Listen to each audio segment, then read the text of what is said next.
मेहमान से आपका परिचय करा देते हैं। हमारे साथ जीजेसी के चेयरमैन राजेश रोकड़े जी जुड़ चुके हैं, साथ ही ट्रेड बुल सिक्योरिटी से भाविक पटेल और मोतीलाल ओसवाल के नवनीत दमानी भी हमारे साथ शो में शामिल हो चुके हैं। आप सबका बहुत बहुत स्वागत है। भाविक जी के पास जाते हैं। अच्छा भाविक जी, मुझे ये बताइए कि ट्रेडर्स के लिए ऐसे माहौल में क्या करना चाहिए? अब जब यहाँ पर क्लियर एक डायरेक्शन नहीं है, 3300 के नीचे फिसल रहा है, फिर 3300 के ऊपर आ रहा है, जरा बताइए कि इस माहौल में गोल्ड को ट्रेड कैसे करें? Good morning Neha ji. Yes, correctly. देखिए, गोल्ड अगर लास्ट 3-4 दिन अगर देखें तो एक सीसॉ ट्रेंड बना रहा है, जहाँ पे एक हाई भी बना रहा है, नया लो बना रहा है। और काफी टाइम से हम देख रहे हैं कि जो एक सपोर्ट है वो ब्रेक कर रहा है, उसके बाद लग रहा है कि शायद यहाँ से ब्रेक डाउन हो सकता है और वापस से रिकवरी हो सकती है। जैसे नवनीत जी ने भी बताया कि कल जो डेटा आए थे, कल जो न्यूज भी थी, वो सोने के लिए नेगेटिव ही थी। बट डिस्पाइट दैट हमने देखा कि सोने में वापस से रिकवरी आई रही है। तो आई थिंक मुझे लग रहा है कि बायस जो ट्रेडर्स का है वो बुलिश ही रखना चाहिए, क्योंकि जब जब भी हम देख रहे हैं कि डिप आता है तो उसके बाद वो वापस से कोई भी नेगेटिव न्यूज आता है सोने के लिए, तो वहां से हमें रिकवरी देखने को मिल सकती। हालांकि अपसाइड अगर देखें तो थोड़ा स्टैग्नेशन जरूर से हो चुका है, क्योंकि नए ट्रिगर्स आ नहीं रहे कि जहां पे हम नए रिकॉर्ड हाई देखने को मिल सकते हैं। बट ओवरऑल अभी भी जब तक आई थिंक फ्यूचर में 94,500 के नीचे अगस्त कॉन्ट्रैक्ट नहीं जा रहा है, तब तक मुझे लग रहा है बाय डिप्स की स्ट्रेटेजी रखनी चाहिए। आई थिंक 94,000 या अंतर्राष्ट्रीय बाजार में देखें तो 30 to 40 के नीचे जब गोल्ड जाएगा, तभी शायद लग रहा है कि मीनिंगफुल करेक्शन दिख सकता है। अदरवाइज अभी भी मुझे लग रहा है कि बाय ऑन डिप्स की स्ट्रेटेजी रखनी चाहिए। अपसाइड शायद 97 तक कैप हो सकता है, बट कहीं भी 95 से 94,500 के बीच में भी मिलता है सोना, तो बाय करके चल सकते हैं। ठीक है, एक ब्रॉडर रेंज है 94,500 नीचे और 97,000, इसके बीच में ट्रेडर्स को मौका मिलेगा डाउन साइड पर खरीदारी करें, ऊपर प्रॉफिट बुक करके आप चाहें तो सेल की रणनीति अपना सकते हैं। अच्छा, ट्रेड के लिहाज से भाविक जी क्या लगता है, लुक्रेटिव है चांदी या अभी आप अवॉइड करेंगे? चलो, रेशियो की सबसे पहले बात करें तो अप्रैल से हमने देखा है कि गोल्ड सिल्वर रेशियो यूजुअली जो 88 था वो अभी 100 के ऊपर चुका है।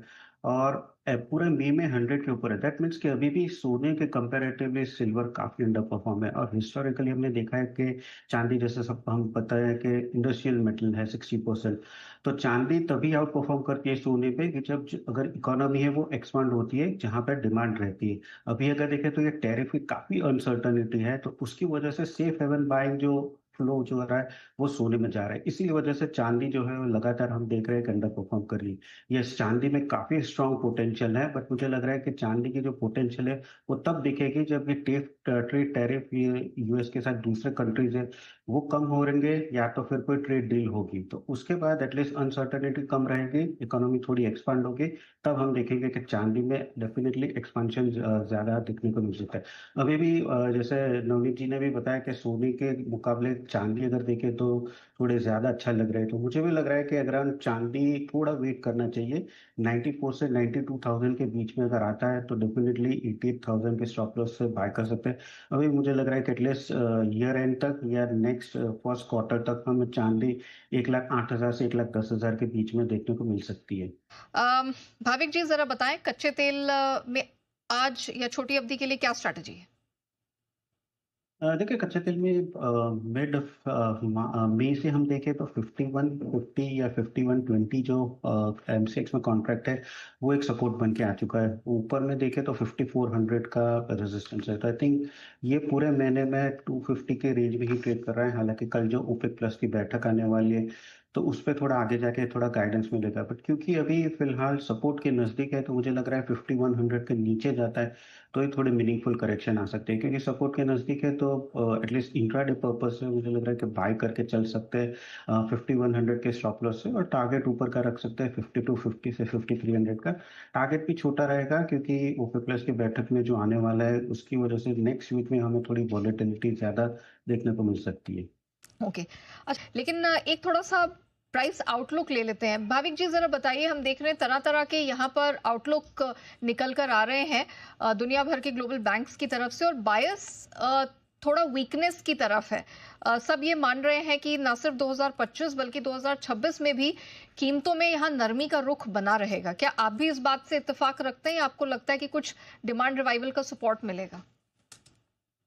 नहीं, डेफ़िनेटली मुझे भी लग रहा है, देखिए आउटलुक वीक ही लग रहा है, क्योंकि सप्लाई अगर देखें तो ओपेक और ओपेक प्लस से लगातार बढ़ रहे हैं। ये पूरे साल हमने अगर डिमांड देखें तो स्टैग्नेंट है। एक्सपेक्टेड है कि 2026 में भी जो डिमांड है वो थोड़ी बढ़ने वाली नहीं है। आई थिंक एक नी जर्क रिएक्शन अगर आएगा पॉजिटिवली तो वही आएगा कि शायद इज़राइल और ईरान के बीच में कोई मिलिट्री एस्केलेशन होता है तो। आई थिंक जियोपॉलिटिकल कंसर्न्स होते हैं, कोई कॉन्फ्लिक्ट होती है तो ही मुझे लग रहा है कि हम एटलीस्ट एक रैली देख सकते हैं उस क्रूड में। अदरवाइज अगर देखें आगे जाके भी तो सप्लाई जो है वो बढ़ने ही वाला है, डिमांड जो है वो नहीं एक्सपेक्टेड है कि रिवाइव करेगा, जिसकी वजह से आगे जाके भी लग रहा है कि प्राइसेस जो है थोड़े थोड़े और डिप्रिशिएट होंगे और नीचे हम ब्रेंट में 55 से $54 भी देख सकते हैं। बट ओवरऑल आउटलुक मेरा भी आगे जाके वीक ही लग रहा है कच्चे तेल में। तेल में एक वीक आउटलुक ही बना हुआ है और ब्रेंट के एक बार फिर से $60 के नीचे के दर्शन होंगे जो इसको $55 तक लेके जा सकते हैं कट की मदद से। और रिजर्व रेशियो को भी लेकर उन्होंने बहुत प्रोएक्टिव कदम उठाए हैं। एक और कमोडिटी है जिस पर राय भाविक जी मैं आपसे लेना चाहूंगी, ये है नेचुरल गैस। इसकी कीमतें भी हम देख रहे हैं $3.5 के आसपास सस्टेन कर रही हैं, लेकिन टिपिकली वो ठंड वाली डिमांड तो अभी है नहीं, डिमांड रिड्यूस्ड है। गैस फ्लोज भी एलएनजी एक्सपोर्ट प्लांट्स में सप्लाई थोड़ी सी यहाँ पर मध्यम हो गई है। अब ये जो ₹300 के आसपास है, क्या व्यू है नेचुरल गैस में? मुझे लग रहा है यहाँ से नेचुरल गैस में थोड़ा बढ़त देखने को मिल सकती है, क्योंकि ऑलरेडी हमने 327 से एक शार्प फॉल देखने को मिला है। हालांकि नेक्स्ट 15 दिन अगर वेदर फोरकास्ट देखें तो वो खास इतना कूलिंग डिमांड के लिए है नहीं, और एवरेज अगर देखें तो 105 ट्रिलियन क्यूबिक फीट जो है आउटपुट वो मेंटेन रहा है मई में, तो उसकी वजह से प्राइस में थोड़ा प्रेशर है। बट आगे देखे मुझे लग रहा है कि यूरोप पे जो यूएस जो एलएनजी एक्सपोर्ट करेगी वो बढ़ेगा, क्योंकि यूएस की यूरोप की जो इन्वेंट्री है वो काफी कम है, हालांकि यूएस की इन्वेंट्री ज्यादा है।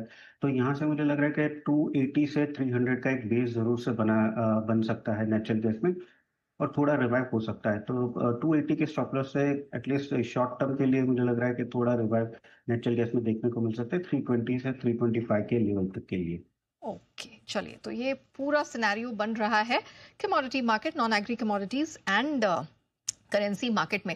Thank you so much Navneet ji, आपका भी और भाविक जी आपका भी बहुत बहुत धन्यवाद हमारे साथ जुड़ने के लिए और अपनी बहुमूल्य राय कमोडिटीज की सारी स्ट्रैटेजीज हमारे दर्शकों के साथ शेयर करने के लिए।